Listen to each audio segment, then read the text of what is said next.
एक बार अब्दुल कलाम से एक 7वीं में पढ़ने वाले बच्चे ने पूछा था कि देश की स्ट्रेंथ क्या है, जिसके जवाब में उन्होंने उस बच्चे से कहा कि आप ही हैं भारत की ताकत।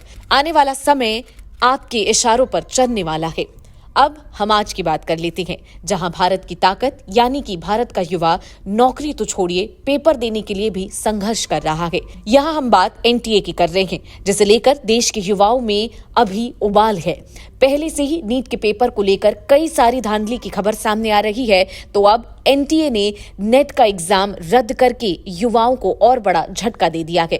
बता दें कि 18 जून 2024 को ही 9 लाख से ज्यादा बच्चों ने नेट का एग्जाम दिया था और 19 जून को ही खबर आती है कि नेट 2024 के एग्जाम को शिक्षा मंत्रालय के आदेशों पर रद्द कर दिया जा रहा है और इसके लिए फिर से नए सिरे से पेपर करवाए जाएंगे, जिसकी जानकारी जल्द ही छात्रों को दे दी जाएगी। और ऐसा इसलिए किया गया क्योंकि नीट के बाद अब आशंका है कि नेट के पेपर पर भी कोई गड़बड़ी हुई है। शिक्षा मंत्रालय ने पेपर रद्द करने के साथ ही ये भी घोषणा की कि परीक्षा में गड़बड़ी किए जाने के इनपुट की जांच सीबीआई को सौंपी जा रही है और दोबारा परीक्षा के बारे में जानकारी अलग से साझा की जाएगी। सूत्रों ने बताया कि फरवरी 2024 में संसद में पारित पब्लिक एग्जामिनेशन एक्ट, जो restoring to unfair means and offences यानी कि अनुचित साधनों और अपराधों का सहारा लेने वालों के लिए 3 से 5 साल की जेल और 10 लाख रुपए तक के जुर्माने का प्रावधान करता है।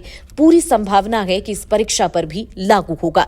मंत्रालय का ये निर्णय एनटीए के वरिष्ठ अधिकारियों के लिए एक आश्चर्य के रूप में आया, जो यूजीसी की ओर से यूजीसी नेट और नीट जैसी अन्य परीक्षाओं को आयोजित कराते हैं और इस समय काफी आलोचनाओं का सामना भी कर रहे हैं। मंत्रालय के हिसाब से उन्हें Indian cyber crime coordination centre की national cyber crime threat analytics unit से इनपुट मिला कि इस परीक्षा में भी गड़बड़ी की संभावना है। हालांकि बयान में ये स्पष्ट नहीं किया गया कि परीक्षा की शुचिता से किस तरह समझौता किया गया, लेकिन सूत्रों ने बताया कि कुछ परीक्षा केंद्रों पर अनियमितताएं देखी गई हैं। बता दें कि इस साल नेट के एग्जाम 9 लाख से ज्यादा बच्चों ने दिए, जिनका भविष्य अब अधर में लटका हुआ है। यूजीसी नेट में 2 पेपर होते हैं। पहला सभी के लिए जनरल होता है और दूसरा उम्मीदवारों की स्पेसिफिकेशन के हिसाब से सब्जेक्ट ओरिएंटेड पेपर होता है।